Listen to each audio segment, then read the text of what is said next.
皆さん、こんにちは。この写真、日本のどこの地域でしょうか？正解は、東北です。今日は、日本の北の観光地、東北を県ごとにご紹介したいと思います。有名な観光地や、地元の人も訪れる場所についてもお話しします。楽しんで聞いてもらえると嬉しいです。まずは、青森県についてお話ししていきます。青森県。青森県は本州の一番北にあります。自然豊かな地域と伝統文化や美味しい食べ物があります。青森ねぶた祭り。毎年8月初旬に開催されるねぶた祭りは東北三大祭りの一つです。巨大なねぶたと呼ばれる山車が街を練り歩きます。太鼓や笛の音色に合わせ、観客もラッセラーの掛け声とともにお祭りに参加できます。弘前城と弘前公園。弘前城は歴史的な城郭と桜の名所として知られています。春には弘前公園が桜に包まれます。夜桜のライトアップは美しく、昼間とは違う眺めを楽しめます。奥入瀬渓流。十和田湖から流れ出る渓流で緑豊かな森林や美しい滝を近くで楽しめます。特に秋の紅葉シーズンは素晴らしく、多くの人が訪れます。散策しながら壮大な滝や美しい清流の流れなどを見ながら歩きます。十和田湖。青森県と秋田県の境に位置する十和田湖はカルデラ湖ならではの美しさがあります。湖畔ではカヌーや遊覧船を楽しむことができます。また、乙女の像と呼ばれる彫刻があります。青森魚菜センター。新鮮な海の幸や山の幸が集まる市場です。好きな具材を選んで海鮮丼を作れるのっけ丼はホタテやマグロ、イクラなどの海鮮をたっぷり盛り付けれます。恐山。下北半島にあり、神聖な場所で多くの参拝者が訪れます。火山地帯ならではの荒々しい地形と硫黄の香りが特徴です。青森県のお土産にぴったりなものをご紹介します。塗り物の津軽塗は約300年前の江戸時代からの工芸品です。津軽ビードロはガラス細工です。色彩が豊かで美しいのでインテリアにもぴったりです。津軽三味線は弦楽器でバチという道具を使って弦を弾いて音を出します。音色は力強くかつ繊細でもあります。次は秋田県をご紹介します。秋田県は東北地方の日本海側に位置する自然豊かな県です。秋田県秋田竿燈まつり。8月に開催される秋田竿燈まつりは東北三大祭りの一つです。長い竹竿にたくさんの提灯を吊るした関東を肩や額、腰でバランスを取りながら持ち上げて練り歩きます。祭りの夜、明かりが灯った関東が並ぶ様子は幻想的です。田沢湖。日本一深い湖で、その透明感あふれる青い色が特徴です。湖畔には湖にまつわる伝説にある立子像という金色の像が立っています。乳頭温泉郷、田沢湖近くにあり、古くから親しまれてきた温泉地です。7つの個性的な温泉宿があり、それぞれ温泉の効能が違うため、温泉巡りも楽しめます。男鹿半島、美しい海岸線と豊かな自然に恵まれたエリアです。男鹿深山伝承館では、生ハゲを体験でき、迫力ある演技を見れます。角館の武家屋敷、みちのくの小京都と言われる角館は、江戸時代から残る武家屋敷が立ち並びます。春にはしだれ桜が満開になり、街全体が桜色に染まる美しい光景が楽しめます。大曲の花火大会、夏に開催される日本の有名な花火イベントです。全国から花火師が集まり、その技術を競い合う大会があります。夜空に映える花火とその音は思い出に残るでしょう。横手の鎌倉、雪で作られた鎌倉の中で甘酒やお餅などもいただける行事です。夜になると鎌倉がライトアップされ、冬ならではの美しい風景を楽しめます。秋田県のお土産をご紹介します。大館曲げわっぱは、秋田杉の板を曲げて作る工芸品で、お弁当箱は特に有名です。樺細工は山桜の樹皮を木の表面に貼り付けた木工品です。渋い色合いが特徴です。次は岩手県をご紹介します。岩手県は東北地方で一番広い面積を誇る県です。岩手県、平泉の世界遺産。平泉町は2011年に世界文化遺産に登録されました。金色堂が有名な中尊寺は12世紀に建てられました。豪華な装飾は権力や富を感じられます。美しい庭園が広がる毛通寺は仏教の浄土思想を反映した造りです。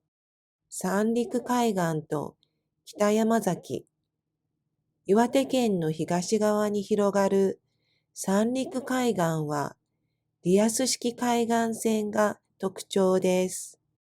北山崎は険しい崖が連なります。遊覧船やシーカヤックで眺める景色もおすすめです。龍泉洞、日本三大鍾乳洞の一つです。神秘的な空間が漂います。青く輝く湖はまるで宝石のような美しさです。観光用に整備されているので安心して探検できます。岩手山、南部富士とも呼ばれる岩手山は形が美しい山です。登山が初めてでも楽しめるコースもあります。山頂からは岩手県全域を見渡せます。遠野の民話とカッパ。日本の民話の里として有名で、遠野物語の舞台となった場所です。カッパにまつわる伝説で有名なカッパ淵は、常見寺の裏を流れる小川です。カッパ狛犬やカッパの神を祀った社も建っています。盛岡の城下町とわんこそば。歴史のある城下町です。盛岡城跡公園は、石垣が美しい緑豊かな場所です。わんこそばは、小さな器に盛られるそばを次から次へと食べるユニークな体験ができます。花巻温泉郷。自然豊かな環境の中の温泉地で、温泉旅館やホテルもたくさんあります。岩手の郷土料理。地元の食材を生かした美味しい料理がたくさんあります。じゃじゃ麺は肉味噌を絡めた温かい麺の料理で、盛岡三大麺の一つです。最後にスープを加えるチータンタンもあります。ひっつみは小麦粉で作った生地をちぎって汁に入れた素朴な料理です。岩手県のお土産をご紹介します。溶かした鉄を型に流して作る南部鉄器は鍋や鉄瓶などがあります。次は山形県をご紹介します。山と川に囲まれたこの地域は日本の原風景を体感できます。山形県蔵王山と樹氷。山形県を代表する観光地で、すべての季節を通して楽しめる自然の宝庫です。冬の蔵王では、スノーモンスターと呼ばれる樹氷が見られます。間近で見ることができるナイトクルーズもおすすめです。1900年以上の歴史を持つ蔵王温泉は高い酸性度が特徴です。山寺、立石寺、松尾芭蕉の俳句でも知られる山寺は、険しい階段を登りながら絶景を楽しめます。約1000段の石段を登りきると、五大堂から山々を見渡せます。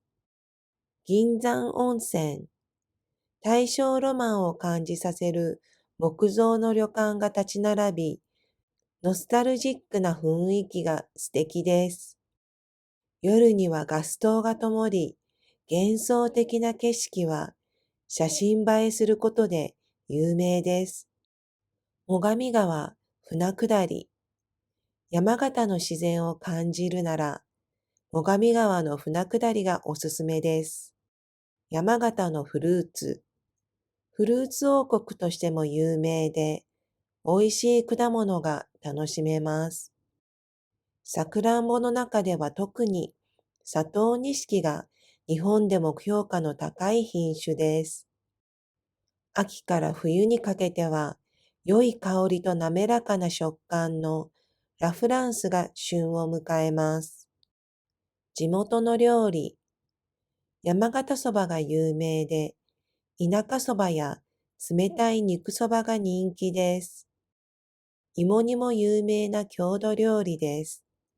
里芋、牛肉、醤油ベースのスープで煮込みます。酒田市の港町。江戸時代に北前船の拠点として栄えた港町です。三居倉庫は白壁と黒い板塀が印象的なお米を保管する倉庫です。現在は観光施設として利用されています。天童市の将棋。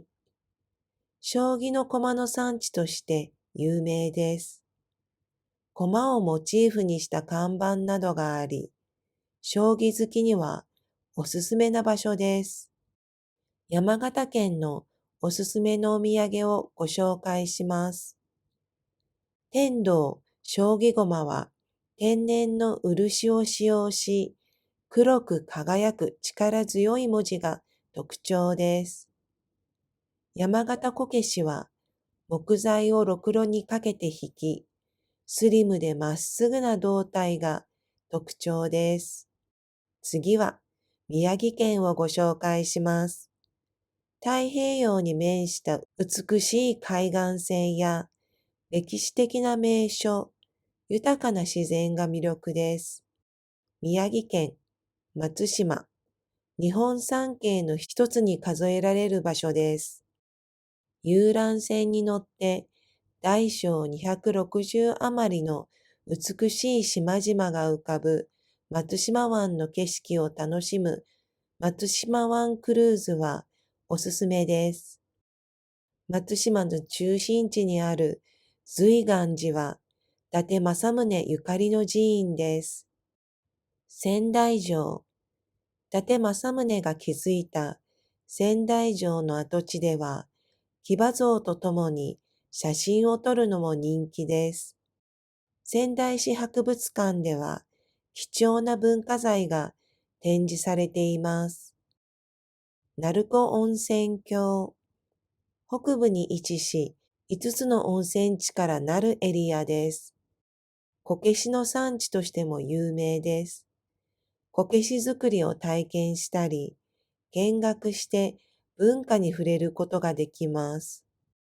気仙沼、太平洋沿いに広がる三陸海岸では、新鮮な海の幸を食べることができます。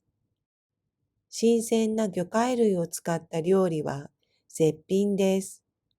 フカヒレ料理や地元の寿司はおすすめです。蔵王のお釜、噴火後の火口に水が溜まってできた湖のお釜はエメラルドグリーンの神秘的な湖です。塩釜神社、航海安全と商売繁盛の神様を祀るこの神社は、長い石段の参道が特徴です。宮城のグルメと特産品、美味しいものがたくさんあります。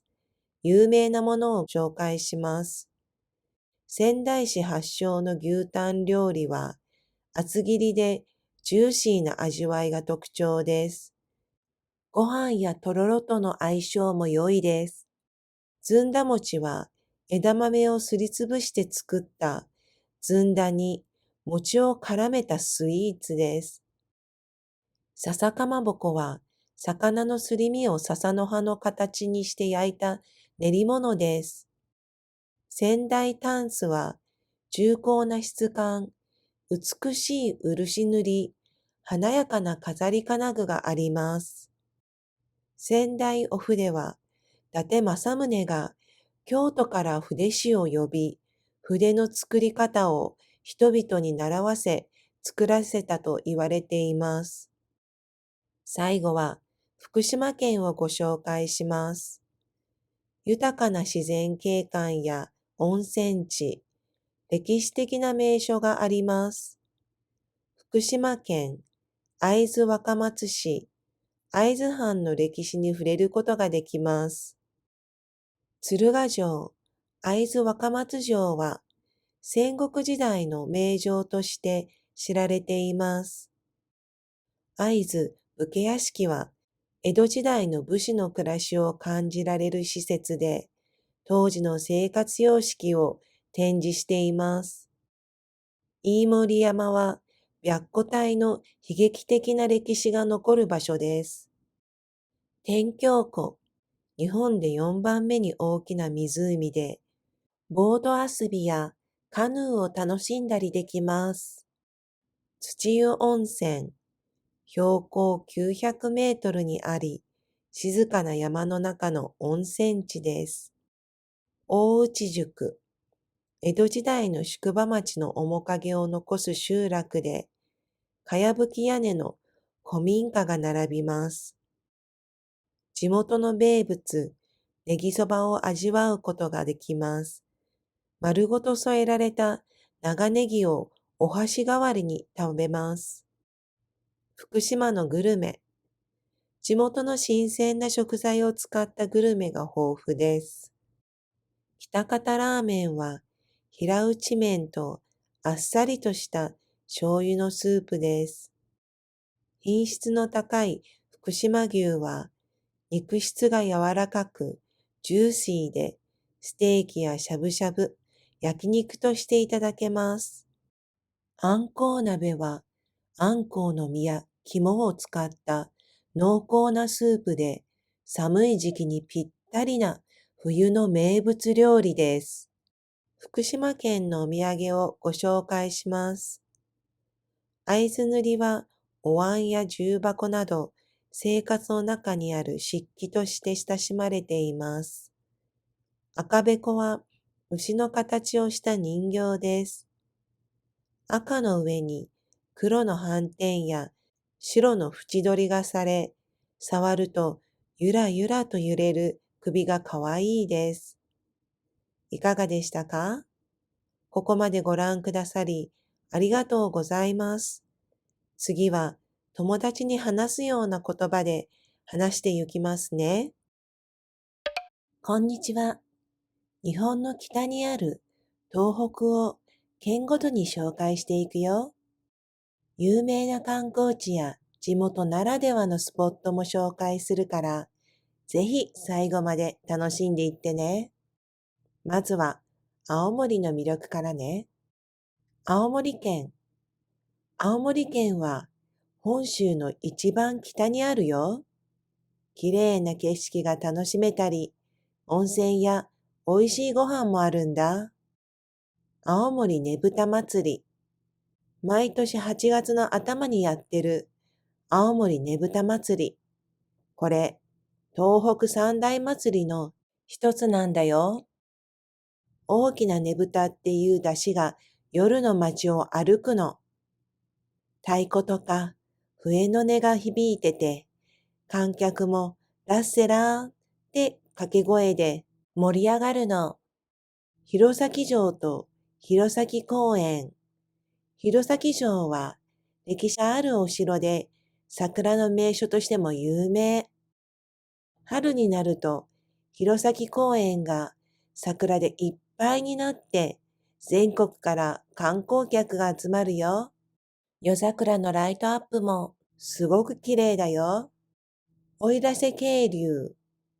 十和田湖から流れる奥入瀬渓流は青森でもすごく人気の自然がいっぱいのスポット。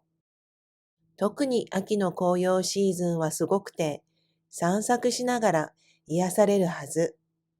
森を歩くと綺麗な滝を間近で見られるよ。十和田湖。青森と秋田の境にある十和田湖はカルデラ湖だから雰囲気が独特。カヌーとか遊覧船とかいろいろ楽しめるし、乙女の像っていう彫刻もあるよ。青森魚菜センター。青森市内にあって、ここは新鮮な海の幸と山の幸が集まる市場だよ。特にのっけ丼っていうのが人気で、自分が好きな具材を選んで自分だけの海鮮丼が作れるの。恐山。ここは全国的に有名な神聖な場所ね。ちょっとドキドキするね。火山地帯ならではの激しい景色と硫黄の独特な匂いが何とも言えない雰囲気を醸し出してるんだよね。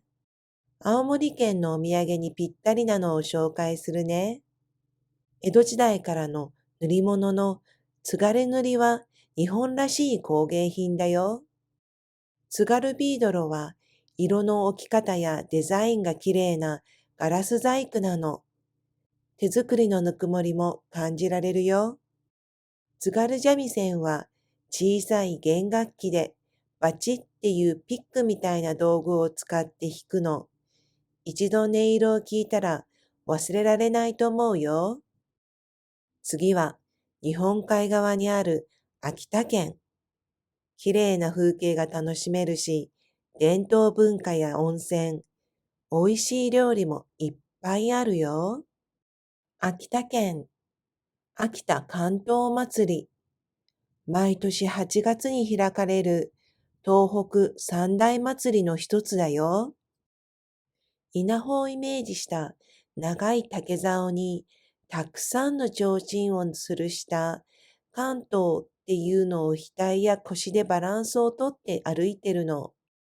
夜には明かりが灯った関東が並んで、めちゃくちゃ幻想的な雰囲気になるよ。田沢湖。日本で一番深い湖の田沢湖は、透明感があって、本当に綺麗な青色なんだよね。湖畔に、辰子像っていう金色の像があって、湖にまつわる伝説があるらしいよ。乳頭温泉郷。田沢湖の近くにあって、昔から病気の治療にも使う温泉地だね。7つの宿、それぞれに違う効果の温泉があって、湯巡りも楽しいんだ。男鹿半島、美しい海岸線と自然が広がるエリア。秋田の伝統行事、生ハゲが体験できる伝承館が人気だよ。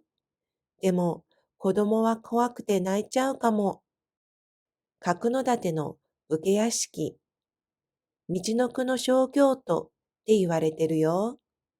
江戸時代から残る武家屋敷が並んでてかっこいいよ。春にはしだれ桜が満開になって街が桜色になるよ。この景色はほんと感動するよ。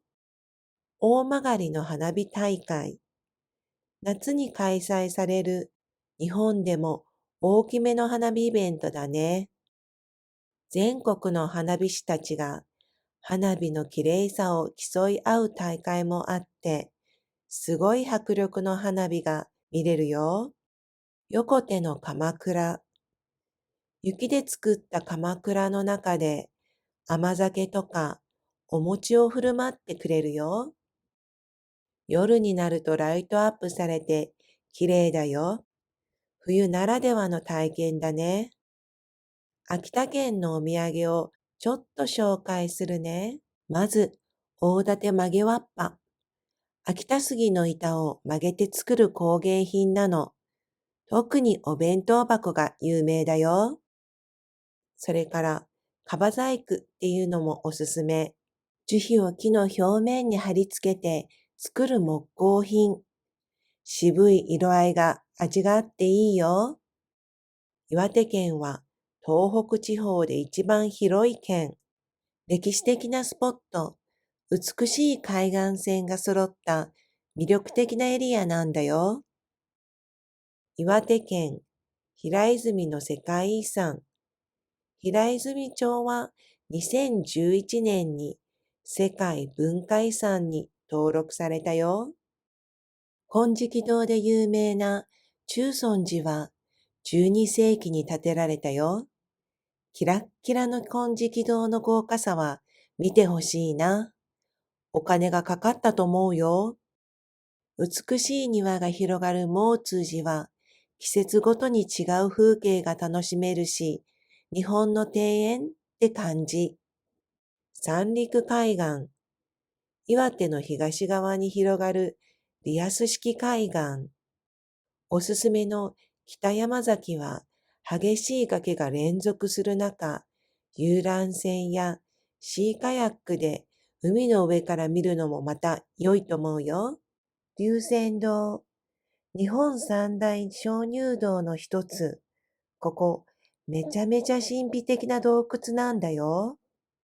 青く輝く地底湖は宝石みたいな美しさなの。歩くところは整えられてるから安心して探検してみて。岩手山、南部富士でニックネームがあるよ。綺麗な円錐の形が特徴だね。初心者から楽しめる登山コースがあって、山頂からの景色はおすすめ。登山の後は近くの温泉でまったりできるよ。遠野の民話とカッパ。遠野市は民話の里として有名で、昔からの物語、遠野物語の舞台にもなってるよ。カッパ淵ではカッパを捕まえる道具を見られたり、常見寺ではカッパの狛犬とか、カッパの神様を祀った社も建ってるんだよ。盛岡の城下町とわんこそば。盛岡市は歴史を感じれる城下町だよ。盛岡といえばわんこそば。そばをどんどんお椀に入れられちゃうから、食べるのが大変だけど、面白いから試してみて。花巻温泉郷。詩人の宮沢賢治の故郷、花巻市にある温泉地。自然に囲まれた中の露天風呂は最高だよ。岩手の郷土料理。岩手の美味しい郷土料理もチェックしとこ。じゃじゃ麺は肉味噌を絡めた温かい麺料理。最後にスープを入れるチータンタンも面白いよ。ひっつみは小麦粉の生地をちぎって汁物に入れた素朴な家庭料理。岩手のお土産でおすすめは南部鉄器。溶かした鉄を型に流し込んで作るんだけど、茶釜や鉄瓶が有名ね。どっしりしててすっごく丈夫だよ。山形県について話すね。山とか川に囲まれた地域で、日本の原風景を感じられるスポットがたくさんあるんだ。山形県、蔵王山と樹氷。山形の代表的な観光地、蔵王は季節ごとに自然を楽しめるよ。スノーモンスターって呼ばれる樹氷が見れるよ。幻想的な景色の中でスキーやスノボをしたり、ナイトクルーズもおすすめ。蔵王温泉は1900年以上の歴史がある温泉で、酸性度が高い泉質が特徴なんだ。山寺、立石寺。山寺は松尾芭蕉の俳句で有名な場所だよ。険しい階段を登って絶景を楽しめるんだ。約1000段の石段を登りきると、古代堂から山々を見れるよ。登山感覚で行ける観光地だね。銀山温泉。大正ロマンを感じさせる木造旅館が並んでるよ。タイムスリップした気持ちになるよ。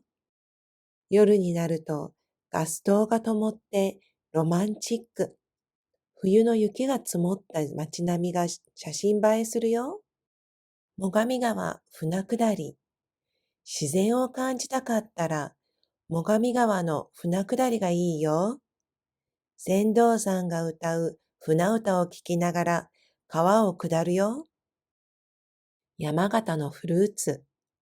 山形はフルーツ王国とも呼ばれているくらい美味しい果物がたくさん。例えばさくらんぼ。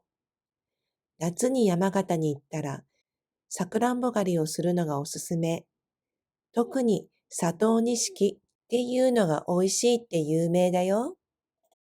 それからラ・フランスも有名だよ。秋から冬にかけては良い香りとすべすべした食感が最高なんだ。地元の料理、山形そばっていうのも有名だよ。田舎そばとか冷たい肉そばが人気ね。芋煮っていう郷土料理も有名。里芋や牛肉を醤油ベースのスープで煮込んで食べるんだ。酒田市の港町文化。江戸時代に北前船の拠点として栄えた港町なんだ。三居倉庫っていう建物は白壁と黒い板塀が印象的で、今は観光施設として利用されてるんだよ。天童市の将棋。将棋の駒の産地として有名なんだ。将棋駒をモチーフにしたお土産やイベントがいっぱいあって楽しめるよ。山形県のお土産でおすすめなのが天童将棋駒。天然の漆を使ってて黒く輝く文字が力強くてかっこいいんだよね。それから山形こけしもおすすめ。木材をろくろで引いて形を作るよ。スリムでまっすぐな胴体が可愛いんだよね。次は宮城県。太平洋に面している美しい海岸線とか歴史的な名所、仙台市を中心にした都市もあって便利でもあるよ。宮城県松島。宮城県を代表する観光地の松島は日本三景の一つに数えられてるんだ。松島湾に浮かぶ大小260以上の島々が綺麗で、遊覧船に乗ってその景色を楽しむのがおすすめ。夕暮れ時の景色は幻想的だしね。松島の中心にある瑞岩寺は伊達政宗にゆかりのある寺で、立派な本堂や美しい庭園を散策できるんだ。仙台市と伊達政宗の足跡。仙台城跡では政宗公の騎馬像と一緒に写真を撮る人も多いね。仙台市博物館では伊達家の貴重な文化財を見ながら歴史について学べるから、歴史好きな人にもぴったり。鳴子温泉郷。鳴子温泉郷は5つの温泉地からなるエリアなんだ。鳴子温泉はこけしの産地としても有名で、こけし作りを体験したり、作っているところを見学したりできるよ。気仙沼。太平洋沿いに広がる三陸海岸で感動的な自然と新鮮な海の食べ物が楽しめるよ。水揚げされたばかりの魚介を使った料理は地元の人も大好き。フカヒレ料理や寿司はぜひ食べてみてほしいな。蔵王のお釜。噴火後の火口に水が溜まってできた湖のお釜はエメラルドグリーンの見た目にも不思議な湖だよ。塩釜神社。航海している時の安全と商売が盛んになるようにって神様を祀ってるんだ。宮城のグルメと特産品。宮城ってグルメも充実してるんだよ。牛タンは仙台発祥で厚切りでジューシーな味わいが特徴。ご飯やとろろと一緒に食べるのが定番だよ。ずんだ餅は枝豆をすりつぶして作ったずんだを餅に絡めて作るスイーツなの。笹かまぼこは魚のすり身を笹の葉の形にして焼いた食べ物でお土産にもよく売ってるよ。宮城県のお土産でおすすめなのが仙台タンス。このタンス、どっしりしてて漆塗りが綺麗なんだよね。あと飾りが華やかなの。あと、仙台お筆は、伊達政宗がわざわざ京都から筆を作る先生を呼んで、筆の作り方を地元の人たちに教えて作らせたんだって。最後は福島県ね。豊かな自然と温泉地、歴史的な名所、福島市みたいな都会っぽい雰囲気のところもあるよ。福島県会津若松市。会津若松市は会津藩や歴史好きにはたまらない町だよ。まず、鶴ヶ城、会津若松城。戦国時代からあるお城で、天守閣から会津の街並みが見えるよ。会津武家屋敷っていう施設もあって、江戸時代の武士の暮らしを体験できるよ。生活道具とかもあって面白いよ。飯盛山も外せないね。ここは白虎隊の悲しい歴史が残る場所で、資料館もあるから、歴史を深く知りたい人にはおすすめ。天峡湖。日本で4番目に大きい湖なんだ。ボートとかカヌーで遊んだりもできるよ。土湯温泉。標高900メートルにある山の中の静かな温泉地、大内宿。かやぶき屋根の古民家が並んでて、江戸時代の宿場町がそのまま残っているみたいな感じの場所。名物のネギそばを食べるのもお忘れなく。ネギがお箸の代わりになってて、食べるのがちょっと大変だけど、面白いよ。福島のグルメ。福島の美味しいものを紹介するね。あっさりした醤油スープと平打ち麺が特徴。地元の人に混じって町のラーメン屋で食べてみて。福島牛はすごく柔らかくてジューシーなお肉。ステーキでも、しゃぶしゃぶでも、焼肉でも、どんな食べ方でも美味しいよ。冬の福島といえばあんこう鍋。濃厚なスープにあんこうの実や肝がたっぷり入ってて、最高に温まるよ。福島県のお土産を紹介するね。まず、会津塗り。お椀とか重箱とかの漆器なの。シンプルだけど上品な作りだよ。次に赤べこ。これは牛の形をした人形で、真っ赤な体に黒い点と白い縁取りがあるの。つつくと首がゆらゆら揺れるのがかわいいよ。いかがでしたか？行ってみたい場所はありましたか？四季折々の美しい景色や地元の温かい人々との出会いも東北ならではの魅力です。ぜひ心に残る旅を楽しんでくださいね。最後までご視聴いただきありがとうございました。このチャンネルでは日本の文化や習慣、日本人の考え方などをわかりやすくお伝えする動画をお届けしています。いいなと感じていただけたら、ぜひチャンネル登録と高評価をお願いします。次の動画を作る励みになります。それではまた次回の動画でお会いしましょう。ありがとうございました。他の動画も見てみたいなと思ってくださった方は、チャンネル登録と高評価をお願いします。登録してくださった方、ありがとうございます。励みになります。